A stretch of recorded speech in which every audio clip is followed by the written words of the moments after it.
Hey, folks, welcome to the Monday edition of the Frank Figliuzzi Show. I know we've got a lot of questions for a very special guest, and we're thrilled to have him with us. Admiral William McRaven is a retired U.S. Navy four-star admiral and former commander of U.S. Special Operations Command. He's best known, well, I don't know if he's best known, but he is well known for commanding the 2011 raid that killed Osama bin Laden. He also helped oversee the capture of Saddam Hussein, the rescue of Captain Phillips. If you haven't seen the movie with Tom Hanks, Captain Phillips, I urge you to see it. Multiple Academy Awards, none of which mean anything to an admiral who's received numerous military decorations. I'm tempted, but I won't, to tell the admiral today, since I'm doing the interview, that I'm the captain now, a famous line from the movie, but I won't do that. Look, in addition and after his military career, the admiral served as the chancellor of the University of Texas System. 37 years, a Navy SEAL, commanding at every level. He led the Joint Special Operations Command, JSOC and SOCOM, and authored several best-selling books, which is how you may know him. You remember the Make Your Bed commencement speech that went viral that he gave, and that's turned into a book. And today, I just learned that there's a children's version of Make Your Bed, and that is Make Your Bed with Skipper the Seal. I'm already ordering it for my grandkids. His most recent book, which we're going to lead off talking about because I think it's going to inform all of the Q&A we do today, and that is Duty, Honor, Country, and Life, a tribute to the American spirit. Let's bring in Admiral William McRaven. Admiral. Hey, Frank, good to be with you. Yeah, same here. Thanks for doing this, and I couldn't be more happy that you're here with us at this time with so many pertinent questions to ask that allow us to draw on your background and experience. But let's start with the new book, because I think it's going to shape the way we approach some of the questions I've got for you today.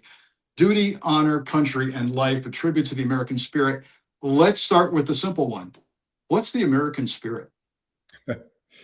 Yeah, well, I think of the American spirit kind of in two veins, Frank. I think of it as, our thinking as Americans that, look, there's nothing we can't do. We can put a man on the moon. We can cure cancer. We can build, AI and robots. We can do a lot of things. But the other piece of this is I often think of us as the good guys. I mean, when you think back on who we are as Americans, you think back about the Marshall Plan and the Berlin Airlift, and under President Trump, the PEPFAR to take care of AIDS in Africa. I mean, we believe as Americans that it's in our DNA to do good things for the world.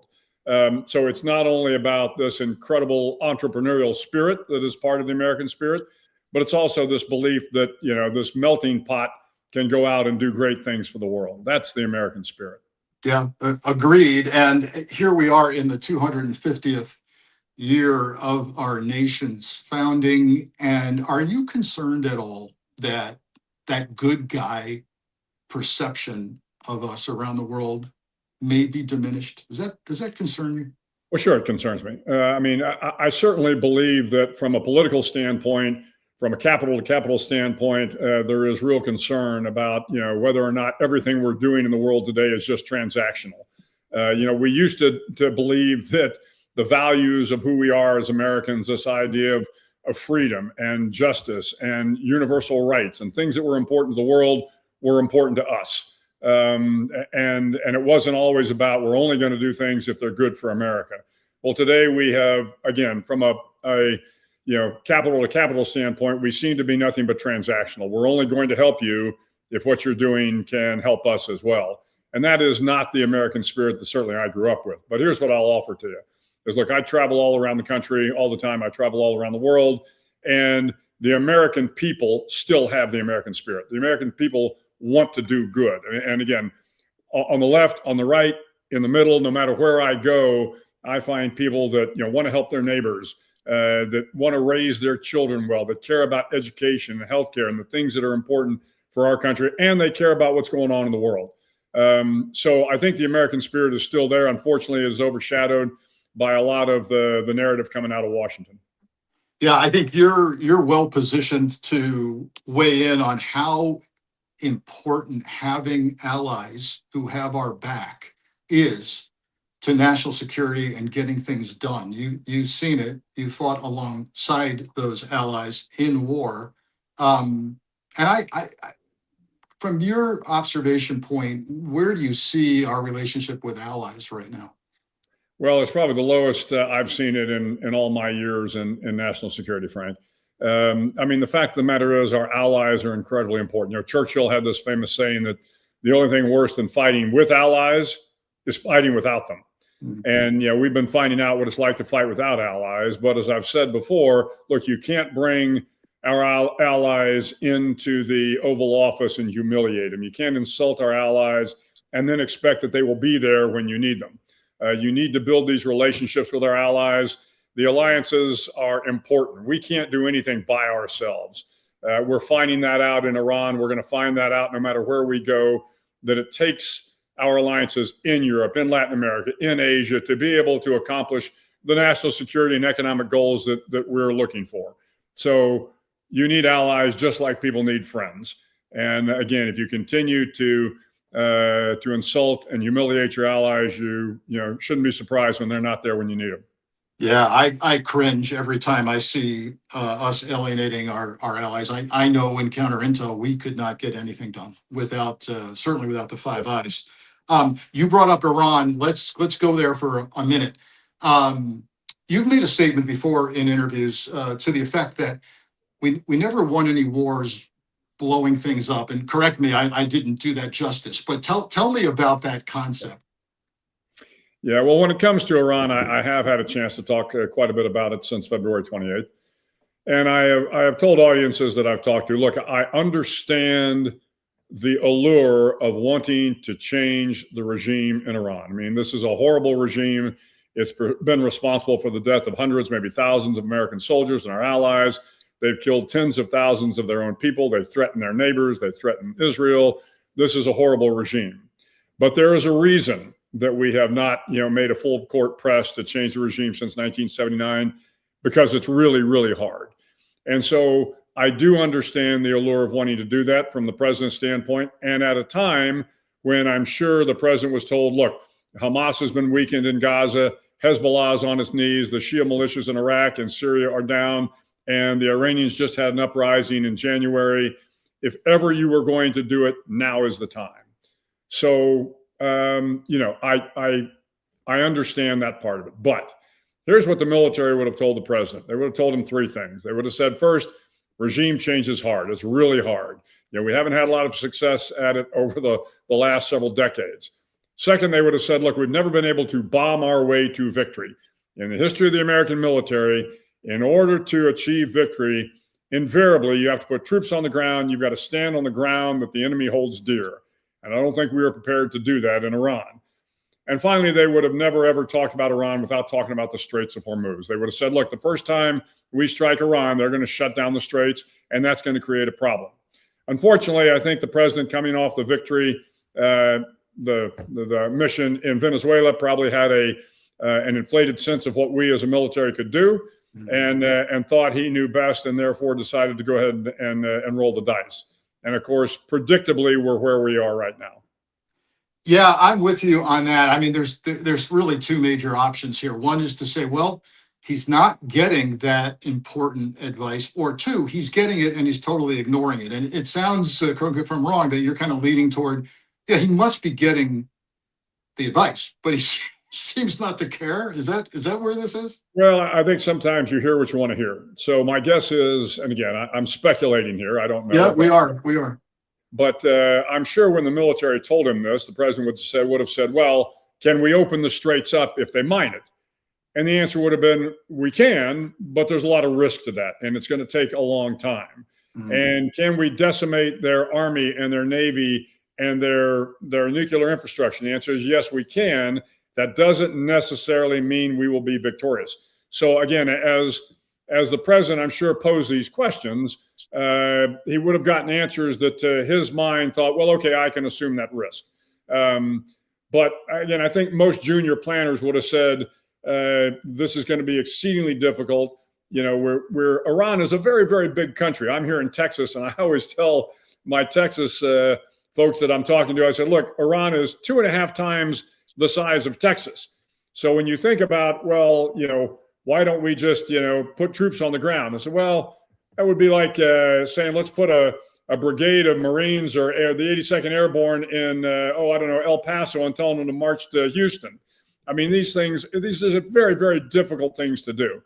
So, again, I think the president probably saw what he wanted to see, felt he probably had a better understanding of the pressure that the Iranians were under and how they would collapse.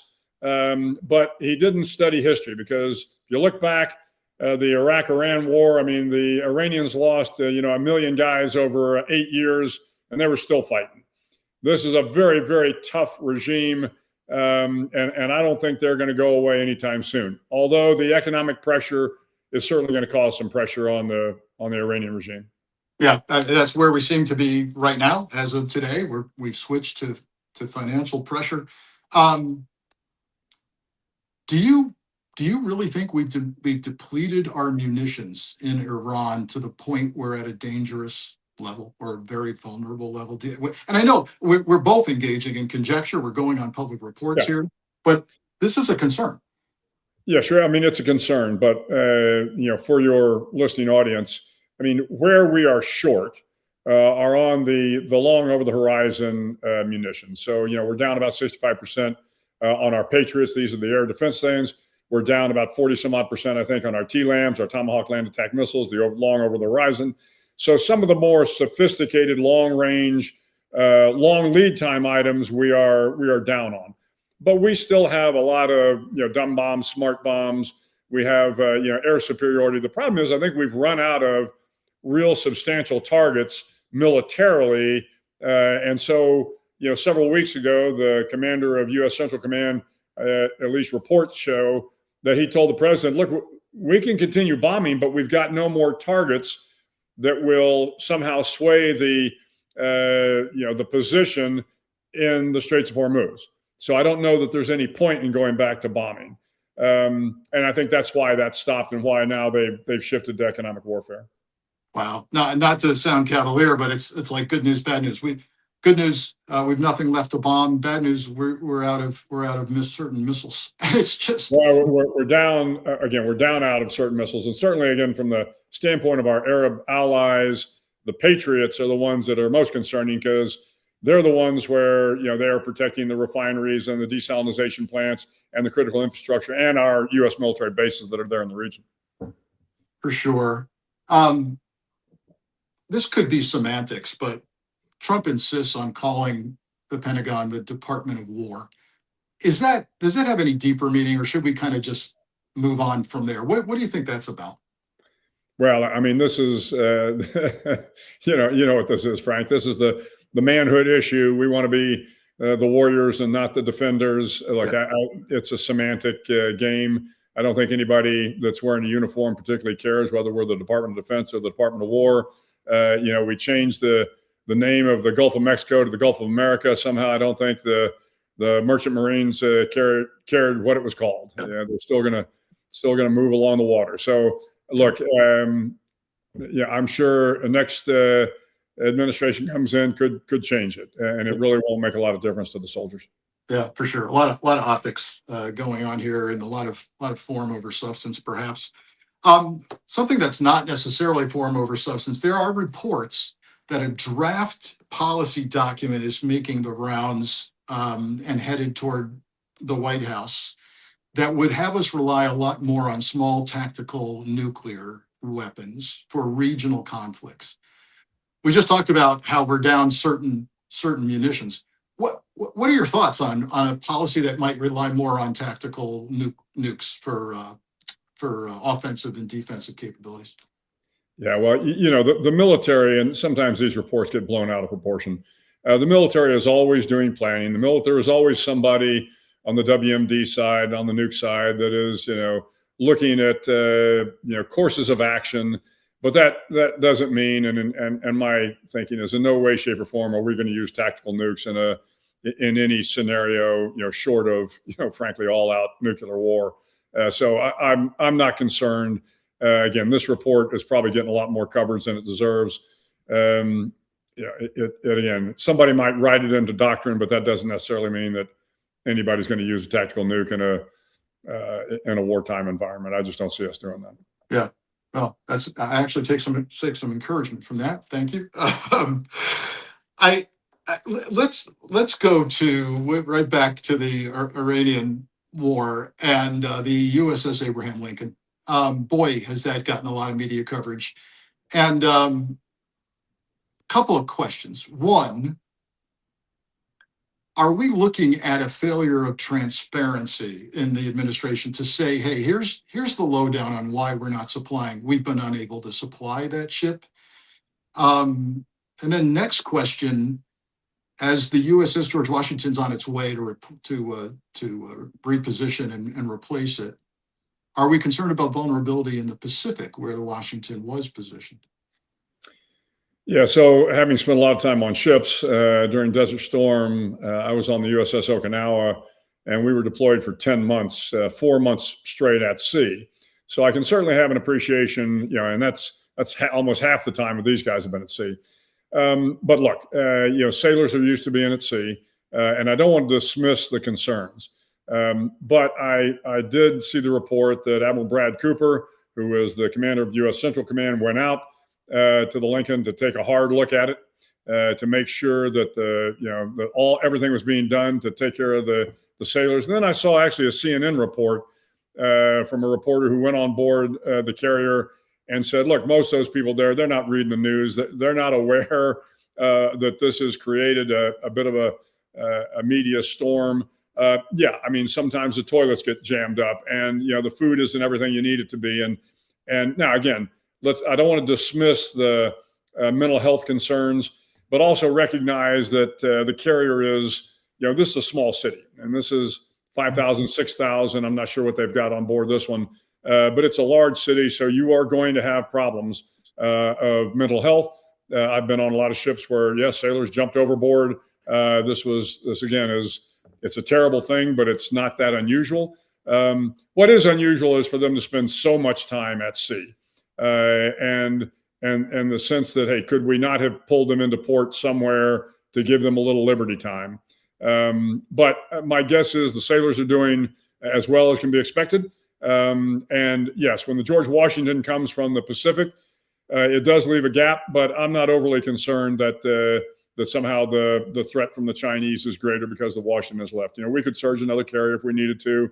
We've still got a large maritime contingent out in the Pacific, along with all the other resources from Guam and Okinawa and Hawaii and et cetera. So again, with the Lincoln, sure, you need to be concerned. That's a long time at sea. You need to be concerned about the sailors' mental health. But at the end of the day, it's good that we are bringing them back. Taking the time to get the sailors healthy again, and then it won't be long, as is typical with the Navy. They'll probably be out at sea again. Yeah, indeed. And then on the supply question, we're right back to the earlier discussion we've just had about all the things the president must have or should have been briefed on, including now the possibility that, our bases in the region could take a hit. Is that a large part of the supply challenge for the Lincoln? Is that the bases from which supplies would come have been damaged?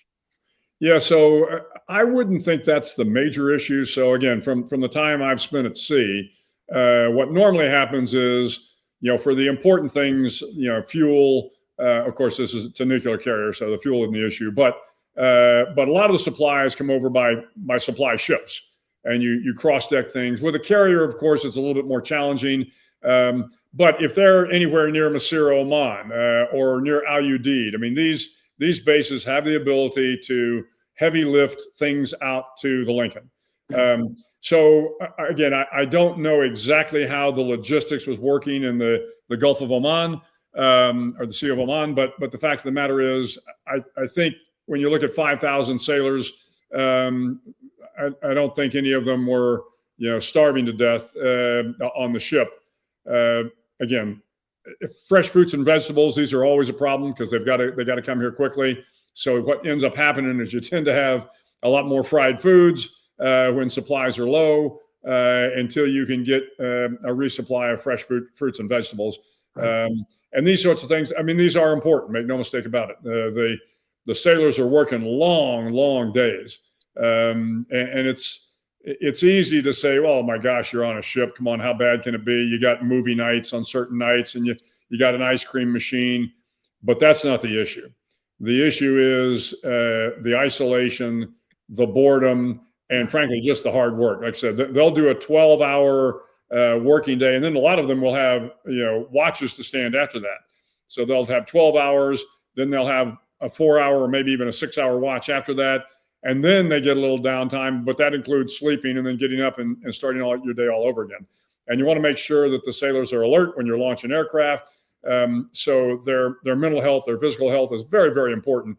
And a lot of this has to do with food and these sorts of things. So I don't in any way, shape, or form want to diminish the impact on the crew. But everything I saw from Admiral Cooper and from the CNN reports that were out there, because the CNN reporter kind of went out with this idea that, well, I'm going to find the bad news story, and in fact, he came away saying, you know what, the sailors, yeah, they got clogged toilets. Yes, the food's not the best in the world. Yes, this, but you know what, they seem to be doing a great job under difficult circumstances, and they're proud of what they do. Yeah, that's the name. Those insights are important. Back to we've had this kind of optics, tough guy posture from Trump and his response to it, which, again, doesn't help matters. Sam, we could play a clip of President Trump being asked about the Abraham Lincoln by a reporter. If we've got that, let's play that. What else do I have to say? Family members of U.S. service members are concerned about the conditions on board the USS Lincoln. Well, no, that ship is moving. No, they're not. That ship is moving right now, or very shortly, and it's being replaced with another very similar ship. Has the deployment's gone on too long? Are you worried No. Not nearly long enough. Thank you, everybody. There you go. Not nearly long enough. From a man who never served, but there you have it.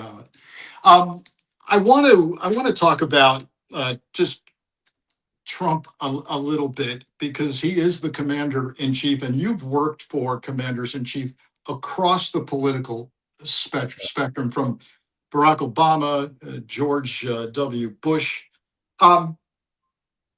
Let's talk about leadership. You've written, you've executed in leadership. What are you seeing from this White House in terms of how you view leadership? Well, look, I mean, I don't think it's any surprise to folks. I'm not a big fan of the president. But the one thing that I recognize, and I think I have to recognize, is the fact that a whole lot of people voted for him. And so, what were we missing collectively as a country that so many people, wanted this man as the president? So, yeah, I mean, from a leadership standpoint, it's nothing like the way I was raised. I mean, at the end of the day, you want a leader that is a man or woman of integrity, of character, that does things that are moral, legal, and ethical. You want somebody that respects the people that are working for them, that doesn't belittle people, and that values our allies. I mean, this is kind of leadership 101.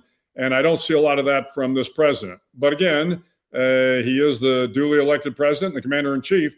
And as I tell soldiers, sailors, airmen, Marines, Coast Guardsmen, anywhere I go, I said, look, at the end of the day, you swore an oath to support the Constitution. And this man is the duly elected president. He's the commander-in-chief. So you have an obligation to follow the orders of the commander-in-chief, unless they are illegal orders. And of course, it's always hard, Frank, to, not every order is one you like, and sometimes they feel unsavory, but they're not always illegal, and that's the gray area I think we find ourselves in. This president doesn't exemplify the kind of leadership that I certainly grew up with. Yeah, I'm with you on that. So Trump, You have not shied away, Admiral, from standing up to things that you just strongly disagree with, in particular with Trump. And Sam, let's show a headline. This is something I was reminded of as I was preparing for this interview, and that's your open letter to the Washington Post following Trump's suspending or revoking the security clearance of a man we both know and have both worked with, John Brennan, who was director of the CIA. And we've got a headline there, but more importantly, tell us about your thought process in writing an open letter published in the Washington Post saying, "Revoke my clearance too." Well, this came at a time in Trump's first administration, and to your point, Frank, I've known John Brennan for a long time, and regardless of what people might think about John Brennan, I will tell you he was one of the great public servants that I ever served with, and John was apolitical. I mean, he worked for 6 or 8 different presidents. He always did the best he could to provide the best intelligence, not politicized. And he was an incredible public servant. And of course, the president didn't like John for some of the things he said after John got out of out of the government. And of course, this was the president bullying a guy like Trump and a guy like Brennan. And so I'm not real fond of people, particularly not people in power, threatening civil servants. And so, having known John for a long time, I just felt it was important to speak up. And my point in the letter was, look, these sorts of tactics won't work, Mr. President. But I'm standing with John Brennan. So if you want to start revoking clearances, again, revoke mine as well. He did not, by the way. That's often the case with bullies, is when they're confronted, they back away. But thank you for taking a stand on that. It really says a lot about you and what you stand for as well. Speaking of things we value and stand for, we've got a president now who appears poised to have his name put on a brand spanking new aircraft carrier that was destined to be named after Dorie Miller, a true war hero in Pearl Harbor, happens to be an African American, the son of a sharecropper. What do you think about a living president having his name slapped on the side of a ship when it's already been named? Yeah, well, I think it remains to be seen whether that's actually going to happen. I mean, the carrier is going to take several years before it's completed. And my guess by that time, Trump is out of office, and rational minds will come into play, and they will probably keep the carrier named after Dorie Miller, and they should. So for your audience here, Dorie Miller went by Dorie. Dorie Miller was a crewman on a ship during the bombing of Pearl Harbor, saved his captain, who, oh, by the way, received the Medal of Honor for some incredible actions. But unfortunately, Dorie Miller was killed when the ship he was on later on, the Lipscomb Bay, was sunk by a torpedo. But he received the Navy Cross, which I don't know, I'd have to go back in history to find out. But at the time, for an African-American sailor to receive the Navy Cross was exceptional. And unfortunately, Dorie Miller didn't live long enough, but he continued to serve after Pearl Harbor, and it cost him his life. So he is a certainly well-deserving of the recognition by putting his name on the carrier. President Trump, I think, normally when we do these things, it is, long after a person is out of office, and a lot of thought goes into it to determine whether or not that person is, in fact, worthy of the recognition of putting their name on an aircraft carrier. I'm not sure I would vote. Well, actually, I know I would not vote to have this president's name put on the aircraft carrier. Yeah. But I don't think anybody's asking for my vote. Right. Yeah. Nor mine either. Nor perhaps anyone's until we get to November and thereafter. But so little known fact, perhaps, that I dug up. You were a journalism major as an undergrad, and so I got to ask you about the news that the top leadership of Stars and Stripes has been removed. Tell us, first of all, about your relationship with Stars and Stripes as someone who served something like almost 4 decades. What is Stars and Stripes for our viewers, and what does it mean to coverage of the military when someone reaches in and takes the editorial leadership out? Yeah, I will tell you, of all the questions you've asked today, Frank, this one may be the one that concerns me the most. You would think maybe the Iran war and others, but this continuing degradation and denigration of the press is a real problem. When I was the chancellor of the University of Texas system, I was going to make a speech at the School of Journalism one night, and that was the day that President Trump had come out and said that the press was the enemy of the American people. And so, needless to say, everybody in the audience had heard this. They were concerned about this, and I made a comment that I thought his comment, the president's comment, that the press was the enemy of the American people was the greatest threat to democracy in my lifetime. And I had a lot of people saying, really? You thought that was a greater threat than communism or, and terrorism? I said, yeah, absolutely, because this is a threat that's coming from within, not from without. And a lot of people were a little dismissive when I made that comment. They're not dismissive anymore when you see what the president has done in terms of going after the media and cowering anybody that kind of speaks badly about him. You see what happens in the press conferences where he denigrates, every reporter that asks a hard question. And the Stars and Stripes, this is just a continuing thread in his and the Pentagon's effort in this case to make all of the media kind of propaganda for Trump. So the Stars and Stripes, and my father was in the Air Force during World War II, Army Air Corps during World War II, had a career in the Air Force. And I grew up in France in my younger years, and Stars and Stripes was the only paper we had. And so, and it was a newspaper back then, of course. And of course, as a little kid, I read it for the comics that were in it and those sorts of things. But my parents and the other officers and enlisted that were there read it because they knew that Stars and Stripes would tell the truth. Yes, there was a lot of chest beating and flag waving, but they did not hesitate to tell about conditions, bad conditions in certain caserns and certain bases and certain things. And were we getting this right? And historically, in my time in the military, and I also served overseas in the Philippines and in Germany, and Stars and Stripes was was kind of the paper I went to find out what was going on in the military. And you could always rely on the Stars and Stripes to be unbiased. Again, that's not to say that there wasn't certainly a patriotic tenor to it. Yeah. But once again, the editorial staff did not hesitate to, put things in the Stars and Stripes that were controversial. And it was important for the leaders who read the Stars and Stripes to read these editorials that may have been controversial to find out what was really going on and to see. And that was the only way you were going to fix things, is if people told you the truth. And you could find the truth in the Stars and Stripes. And so I think this, whether he was fired or stepped down, the editor of the Stars and Stripes, and then a couple of other key players, reporters, this sends a bad signal to military magazines, but also to the press that, if you're not going to toe the line, we're going to sue you. We're going to dismiss you if we have the opportunity to do that. Right. We're going to change things.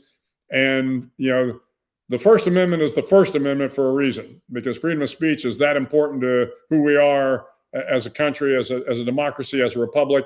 And so these continual threats on freedom of speech and freedom of expression and, these truly, truly concern me. Yeah, thanks for sharing that. If you're so fearful of the truth being reported that you have to control the reporting, maybe you're doing something wrong. And we've seen that thing throughout. We saw, of course, earlier, the typical reporters who cover the Pentagon being pushed literally out of the building, and this rather embarrassing situation where you see reporters standing in the rain outside the Pentagon reporting on a story. It's unbelievable. Well, let me just another quick segue on that. So during Desert Storm, kind of the first big war we'd had in a while. And of course, the reporters wanted to be embedded. And, most of the services had kind of minders for the reporter. Yes, you're going to have an escort. But the Marine Corps said, you know what? We're going to give the reporters free rein on the ships with our Marines. And, if the Marines are complaining about something, or if they're dropping F-bombs every other word, or if they're, that's okay. Because if the reporters report that the Marines aren't happy about something, that's something we ought to know about. Wow. If we're not doing something well, that's something we ought to know about. But here's what's going to happen is, my guess is those reporters are going to sit down with these young Marines, and they'll bitch about the chow, and they'll complain about this, and they may talk about their captain. But at the end of the day, they're going to find out they were proud Marines and proud of what they were doing. And that's the story that will resonate. The Marine Corps is exactly right. The fact of the matter is, yes, you got some bad news coming out of these young Marines, but the preponderance of news was good, because they were great young men and women doing a job that was important for the country.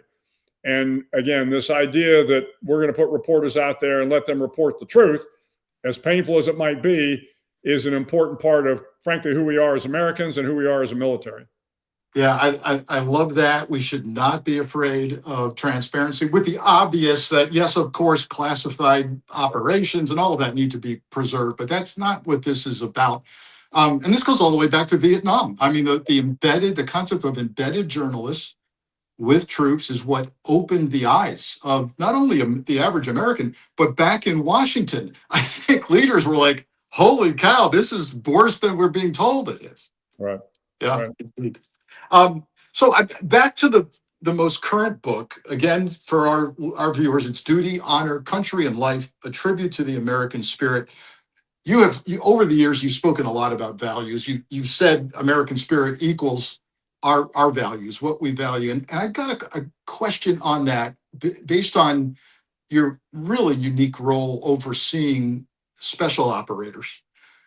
We ask so much of special operators. We ask them to do the hardest tasks possible in the harshest conditions possible. We train them for maximum lethality and efficiency at lethality. But also, I think many of us expect them to be Eagle Scouts and still uphold all of the values, right? And we're in an administration now. I'm asking this not only, I would have asked this no matter who was president, but right now, I'm a guy who just was raised in the rule of law. I'm all about the rule of law. We have a leader who seems to disdain the rule of law. But over the years, what was the challenge like of reconciling what we ask special operators to do and how we insist that they uphold the values we all have while they do it? Does that make sense as a question? Yeah, no, it makes perfect sense. And it is, of course, the challenge, right? Particularly in combat. We are asking, and it's not just our special operators. One, I will tell you that, some of the most heroic, courageous, patriotic men and women I ever served with, weren't special operators. We had some phenomenal special operators, and I'm proud to have been part of it. But let me tell you, the conventional Army, Air Force, Navy, Marine Corps, just as courageous, just as heroic, just as patriotic, and had just as many challenges as the special operators did. But, for my guys, because I had a chance to watch them closely. Yeah, the hard part was, look, I want you to go out tonight and kill Al-Qaeda, kill Taliban, kill whoever you got to make the area secure. But you got to do so within the rules of engagement and the law of armed conflict. And that's a challenging thing to do sometimes. Part of my responsibility as a commander was to make sure that I put very bright red lines on either side of every operator.